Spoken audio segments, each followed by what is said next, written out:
Welcome back to today's Business Leaders. I am grateful to be doing this show again because we took a short pause for a few months, but we're back into it. And today I'm really excited because we have Aaron Antillon on, and I've known Aaron for a couple of years now, had the pleasure of working with him.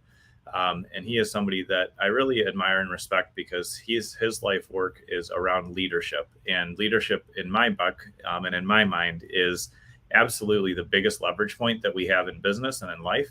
And it's something that I, on a daily basis, invest in myself, leveling up my own leadership. And so that's why I was very excited when we had the opportunity to bring Aaron on. So in just a moment here, we'll bring him on and we'll learn about his entrepreneurial journey and also about what he believes about leadership and how he serves so many people in that area.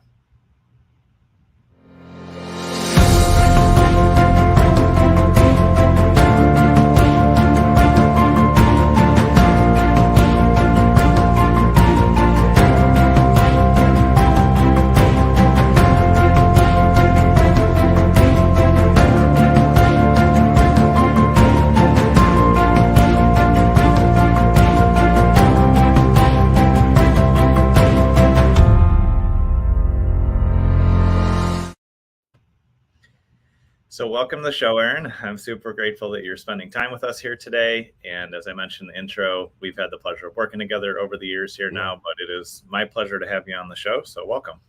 Man, it's great to be with you, Gabe. I've admired you and have seen the excellence, and I've even seen how things have progressed in your business.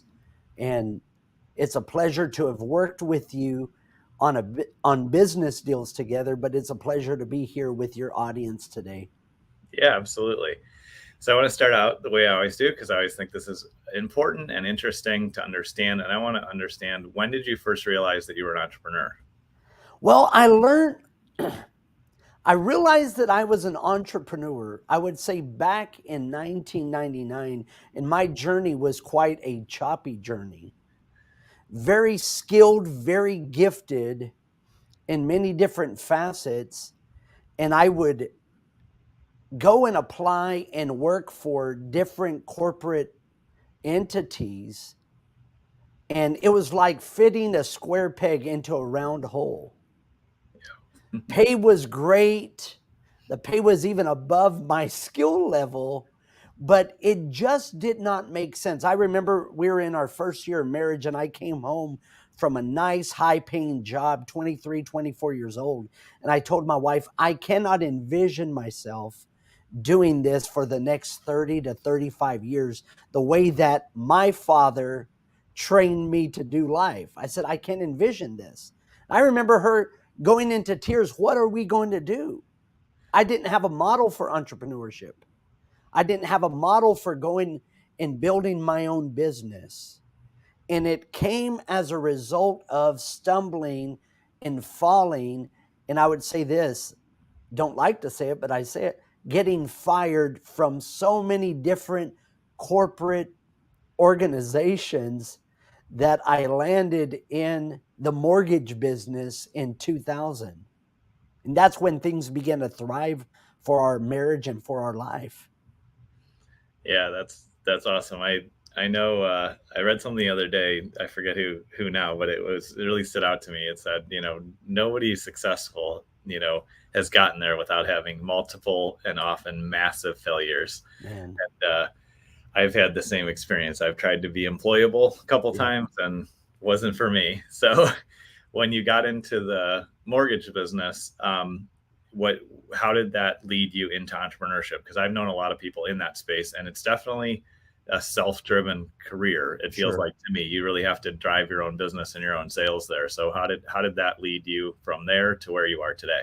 Well, that's a great question, because in the mortgage business, I had no training. I was pretty much thrown into the room and saying, here are the different products that we offer. Go and get your own business. Very minimal training. From there, I went and I said, I have to invest in a mentor. I have to invest. The first time that I invested in a coach was in a mortgage coach. And I paid him 10% of whatever it was that I closed. Wow. And so I began to look at my circle of influence, my sphere of influence, to see, okay, who can I serve? Who can I work with? And that led to a successful building of a career, but it was still, in a sense, working for a mortgage broker. And after 3 years of doing this and having a 50-50 split with a mortgage broker, the light bulb turned on. And I said, know what? I'm running my own business on my own. Why don't I go ahead and take the leap and open up my own mortgage company? So that's where it led me into, and in 2003, and I had my own mortgage company from 2003 until the fall of 2008. Yeah. Then the mortgage crisis hits. I was making a lot of money, especially for my age, but I was spending a lot of money. Yeah. And we lost everything there was to lose. So now I had to reinvent myself once again. I went through that same situation right in that 07-08 period, because that's when I lost my first big company as well. And I learned a lot. It was an incredibly valuable lesson and training, but not something I want to go through again. And Right. I can completely relate to losing it all. I had literally nothing left. And after going bankrupt, it was quite a humbling experience, but a really valuable experience. And so I can definitely relate to that. When you went through that and lost it all, what was your how did you get through that one, and then how did you shift out of that, because clearly you didn't stay stuck? Well, I believe this. Sometimes you win, sometimes you learn.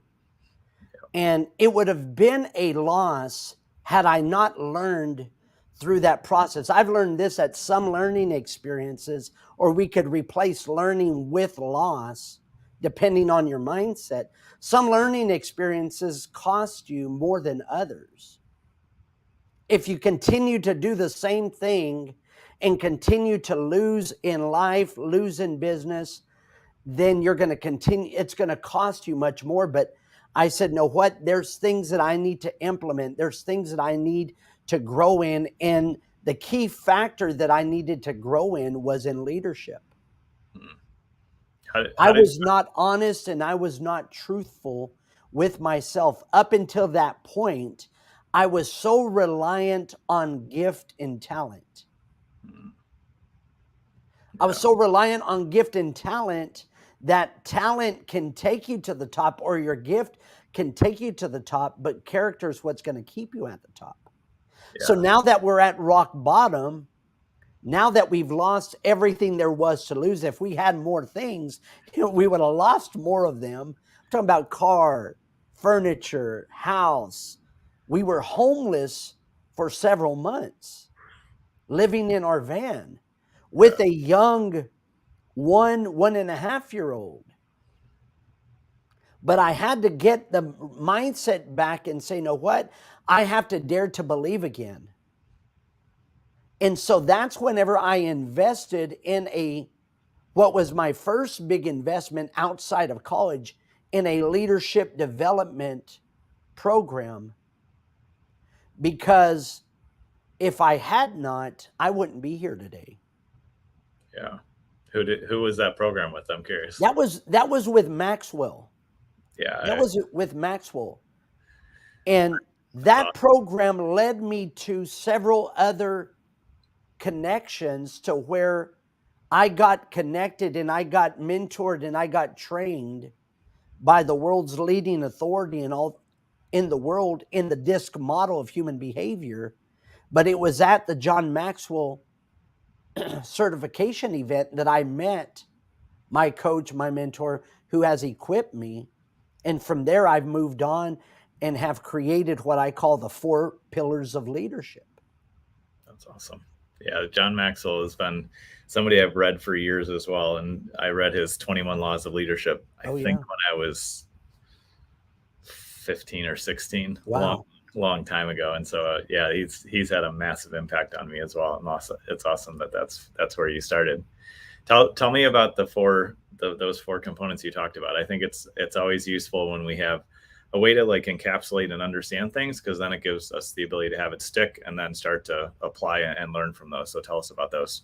Well, from learning and becoming a master trainer using the DISC model, I use the DISC model as a framework for everything that I do. And so I've created a training program, a 3-day training program based on the 4 pillars of leadership, but it's using the framework of DISC. And so the 4 pillars are an acrostic, LEAD, lead. It all starts with you. Just point to yourself, Gabe. It starts with me. Those of you who are watching, point to yourself. It starts with me. I use the DISC framework to identify my strengths, to identify my weaknesses, to identify the opportunities and the threats of my own personality style. I truly believe, Gabe, that you must know yourself in order to grow yourself. Yep. And so many times when we think of leadership, we think of a position or a title. But however, the highest level of leadership is not a position or a title. The highest level of leadership is self-leadership.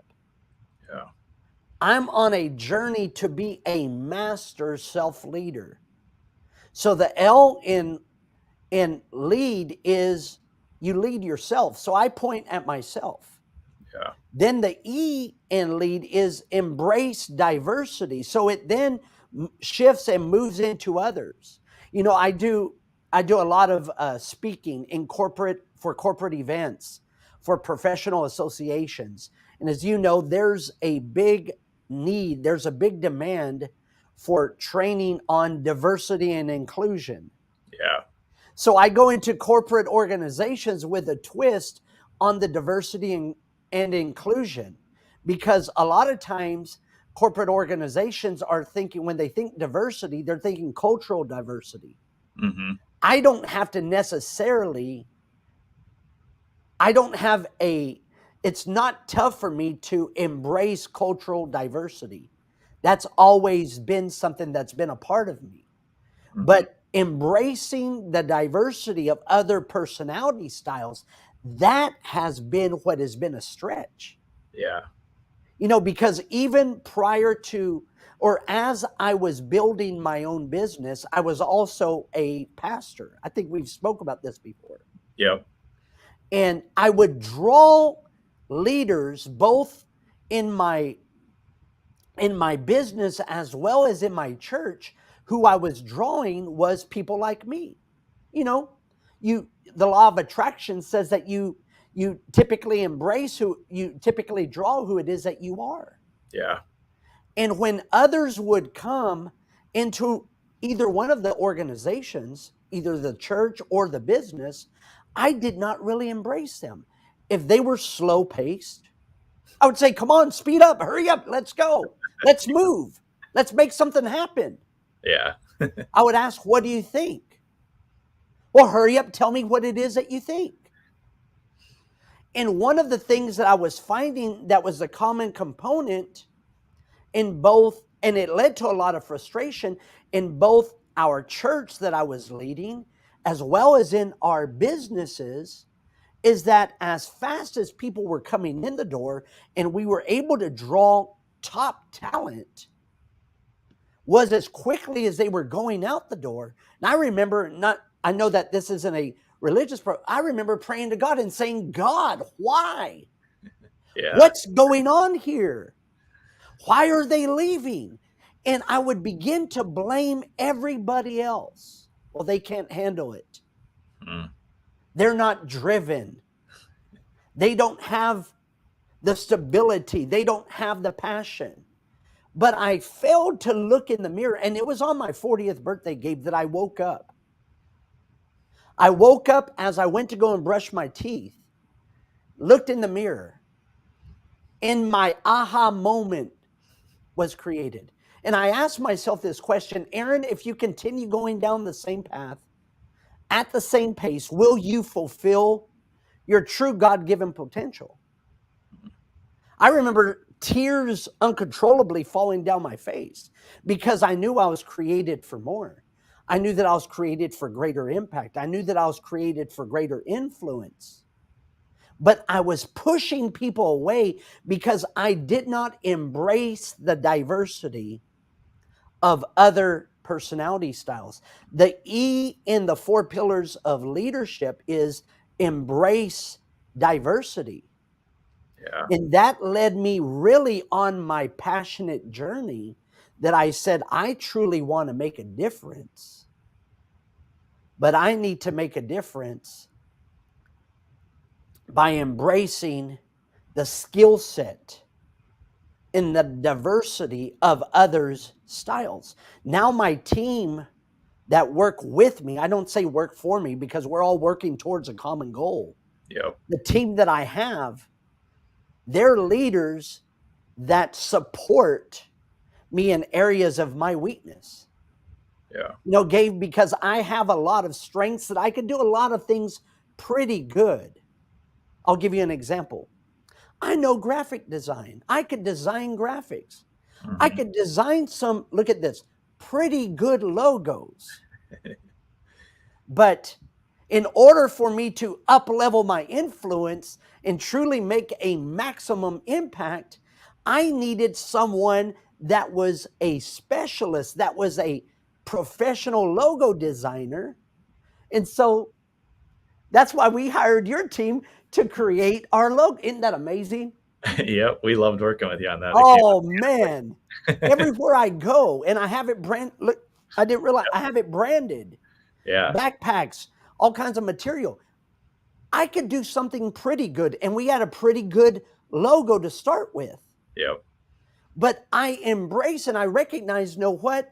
I'm not trying anymore to really develop my weaknesses, though I work on that at times. Yep. I'm looking really to empower and develop my strengths, and also to develop the strengths of others, but that comes with embracing the diversity of other styles. Yeah. That's such an important lesson because I think you're right. And I've definitely done the same thing. We want everybody to be just like us, or go as fast as us, or do it this way. And we miss out on a ton of value and a ton of impact because we're closed minded and think that everybody has to be like us. That's such an easy thing to fall into. So I love that that's part of your system. In training and developing leaders, it's been said Business Insider is one of the leading authorities that has made this fact that 47 million Americans last year in 2021 left their workforce. They left their job. Yeah. 49% of the 47 million left because their leader was not developing them personally or professionally. Hmm. So I've made it my mission. I've made it my passion that know what I'm going to develop other leaders according to their unique personality style. And I use the DISC framework Yeah. to know how to motivate them. What are the secret fuel? What's the secret thing that they need to be motivated? How do you empower them? What are the empowering statements that the D, I, S, and C need to hear? Yeah. What's the ideal environment that you can create? That comes with embracing diversity. The A in lead within the 4 pillars of leadership is to adapt my style. So we said it all starts with me, lead yourself. Yep. Then I embrace the diversity of others. Now I look to adapt my style Hmm. in order to best connect with others. See, the basis of communication is not to get your point across. If Yeah. so, then I would say, listen to me. Listen to what I have to say. I just communicated, but I hope you didn't get off, but I probably did not connect with the majority of the audience. Yep. The basis of communication is connecting. Yeah. So I adapt my style in order to best connect with others. Why? Because that's whenever we are our best. Yeah. One thing that I recognize, Gabe, is I need you because you have unique talents, unique abilities, Hmm. unique giftings. Your team is amazing to work with. But I realize that also I have something, you need me. Yep. And together we're much more effective than we are apart. And so therefore I make the intentional effort. It's tough. Yeah. It's tough. One thing I did learn from Maxwell is he says this: everything that's worthwhile is uphill all the way. Yeah. Connecting with others, it is worthwhile, but it's going to take a lot of effort because a lot of times it's not reciprocated. Yeah. It's not reciprocated.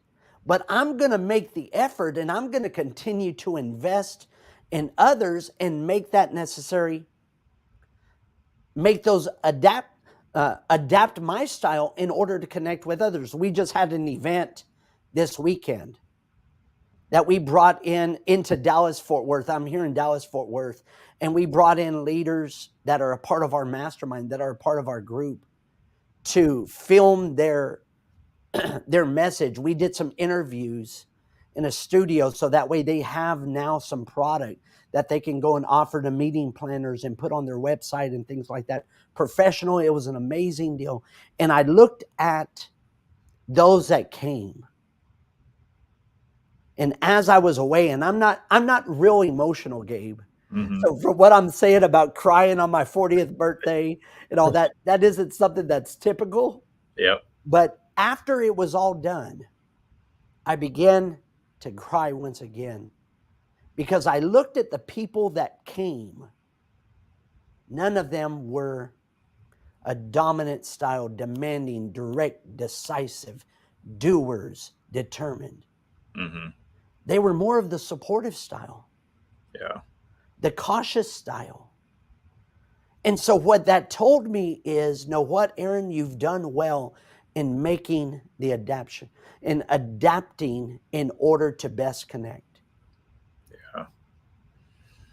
That A in adapting your style to best connect is a major factor that I see in corporate. You know, Gallup says this, Harvard Business Review reports about the same. 75% of people who leave their job, what they're doing is that they're really leaving their manager. Yeah.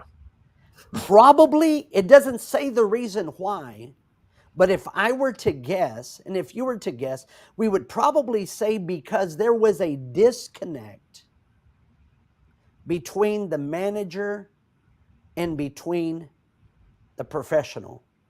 Yep. And many times the manager says, know what? Because I'm the boss, because I hold the position, because I hold the title, you have to adapt to me. I want to encourage the leaders that are watching, entrepreneurs, small business owners, team leaders, managers. I want to encourage you, learn this model, learn this framework, because not only is it going to do a lot of good for the other person, but what's going to happen is that it's going to create a stress-free culture. It's going to create a culture that will be conflict-free. And as a result, the stress is going to be lowered, and it's going to cause a high level of productivity to increase there in your organization.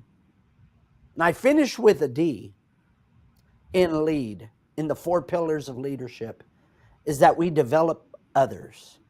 So we lead ourselves. It starts with me. We embrace diversity. It goes into others. Then we adapt our style. We make a loop. We adapt our style with the A, and then we develop others and we take it everywhere we go. Yeah. I've made it my life mission. I want to see other people's potential be fully released. I want to leave a legacy. That's why the name of our company is Legacy Leadership Academy. I want to leave a legacy that outlives me, that's bigger than me, but it comes by developing others. I want to be an empowering leader that is so secure. We just had a live event, a live 3.5-day training event in beautiful Orlando, Florida, amazing Wyndham Resort. And at our live event, I made this statement because we had some very we had some very successful entrepreneurs, business owners there at our event. And I said, no, what, 2 years ago, I would not have been able to do this to where I felt comfortable and at peace to be able to deliver this content. Why? Because I was still insecure in my level of leadership. Mm. See, an empowering leader, one who develops others, is so secure that they will give power to others. They will share their stage with others that know something at a greater level than what they do. That's what you're doing, Gabe. Yep. You have a high level of influence. You have a very successful, very prominent business, but yet you said, no, what? There's things that I need to do in order to empower others and set the stage and give a platform for someone else to come and speak on my platform to my audience. So that way my audience can be developed in areas that you may not be able to develop in. And I want to congratulate you for being truly an empowering leader. So Thank you. that's our 4 pillars of leadership. The L is we lead ourselves. The E is we embrace the diversity of others. The A is we adapt our style in order to connect. And then the D is we develop others and we take it everywhere we go. And there Yeah, you have it. that's excellent. That's really easy to remember and very powerful when applied. And something when you all of it, I think, applies to this. But when you talked about adapting your style, that really resonated with me because that's something that I don't think I've always been strong in, and something that I'm really trying to grow in a lot, even just in the last year. And it reminds me that it takes a lot of humility to be able to realize you have to lead yourself first. That it's not everybody else's problem; it's you. Embracing diversity takes humility too. So does, adapting your style, and so does developing other people, because you have to, like you said, you have to share your stage, you have to empower them and things like that. And so I'm curious for you, what has been the process or the mindset and the work around building your confidence, because I think you do have to have confidence and move Yeah. forward and make decisions as a leader, and walking in humility. Because sometimes I think people think those are in conflict, but I don't think they are. And so I'm curious for you, what has been the process to operate in both of those spheres in a sense while you're growing and impacting other leaders? Man, that's a deep question. That's a phenomenal question.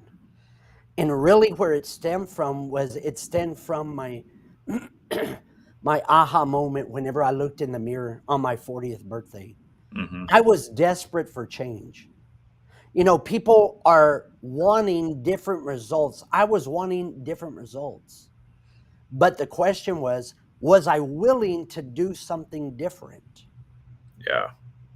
I was used to giving orders, do it this way, do it on this time. And what I had was a lot of employees, but I realized, no, what? They were employees.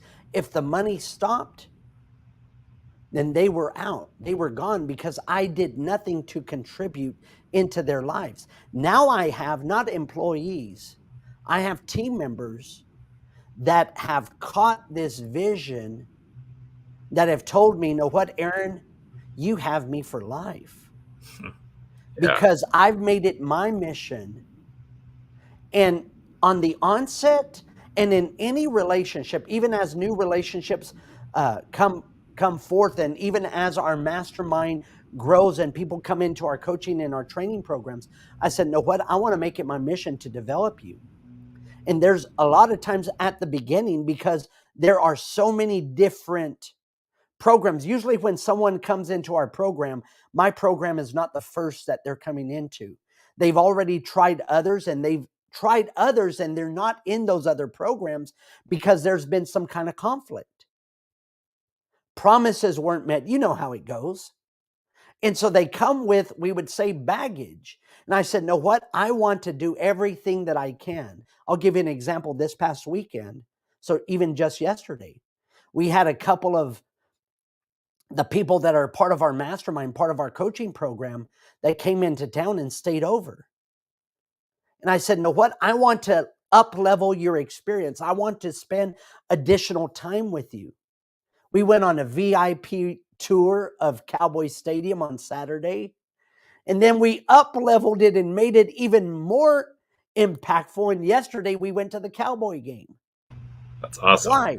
Because I wanted to spend additional time pouring into you, pouring into them, and letting them know what, this isn't about an organization. This is about you. People matter. Yeah. Because, Gabe, all of us are in the same business. Mm-hmm. Regardless of how we administer the business, we're all in the same business. We're in the people business. Yep. You've heard this. Teddy Roosevelt said it. People don't care how much they know till they truly know how much you care. Yeah.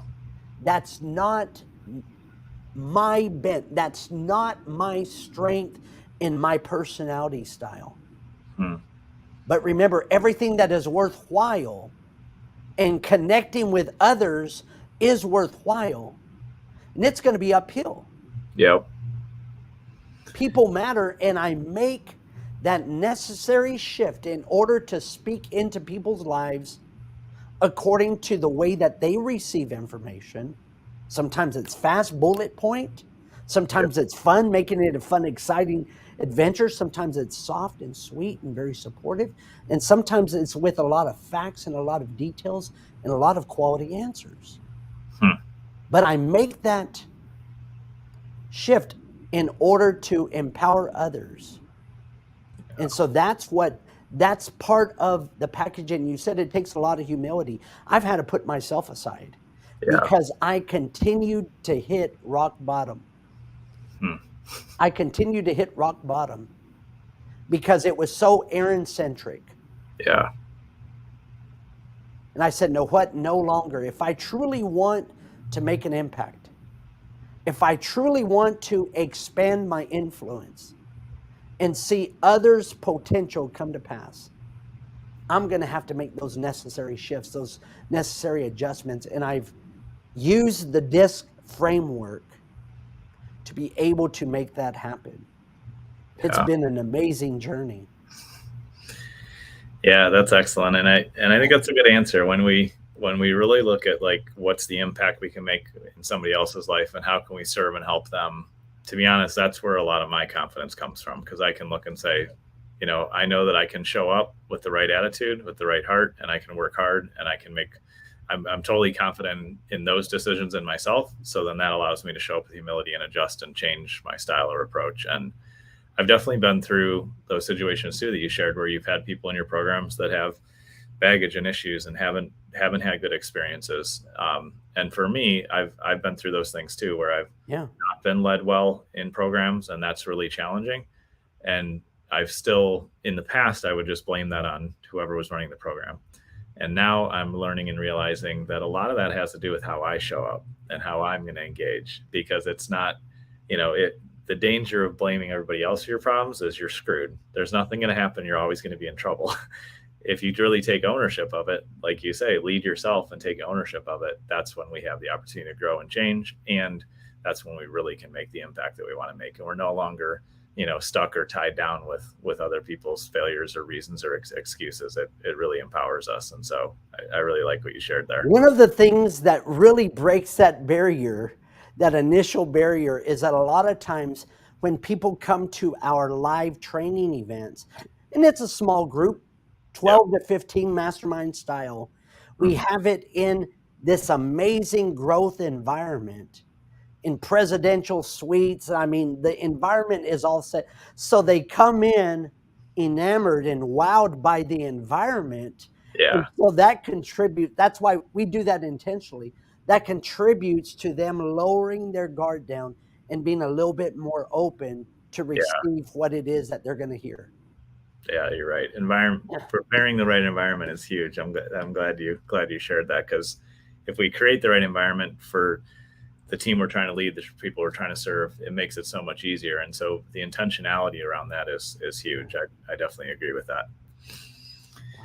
Excellent. Well, Aaron, this has been a blast. I really appreciate you sharing your wisdom and talking about one of my all-time favorite topics, leadership. And so, for those that are interested in working more with you or seeing what you're up to, I will go ahead and put up here. They can visit legacyleadership.academy. They can connect with you there, as well as I'll put your email in here, and we will put those all in the show notes as well, of course. But they can definitely reach out to you. My experience in working with you has been excellent, Aaron. You've been great with the team, great with me, and just you're a great communicator. And you're somebody that I really admire and respect for the work that you're doing. And so I would highly encourage everybody to reach out, have a conversation. Like I said, Aaron's always been amazing to connect with, and I know that regardless of where you're at, he will, share with you his wisdom, his advice, and if it's a good fit, then he's going to connect with you. And if it's not, I know he will send you somewhere great because that's the kind of Absolutely. person he is. And so I definitely encourage everybody to reach out, meet with Aaron, because I've said for years, and I know this is the same belief, you have, Aaron, is, leverage is, or leadership is the only leverage you have. So, it'll help you break through. It'll help you change the business. It'll help you change your personal life. If you don't invest in leadership, you're going to stay stuck. And you're totally right. It starts with leading yourself. It's definitely about embracing the diversity of personalities and just diversity, adapting, your style, and then developing other leaders. I love that. I've never heard that simple of a tool, and so I just appreciate you spending time with us today, Aaron. And we'll definitely have you back in the future and get updates on what you're up to. So thanks again for your time today. Absolutely. Thank you, Gabe. Thank you, guys. Thank you.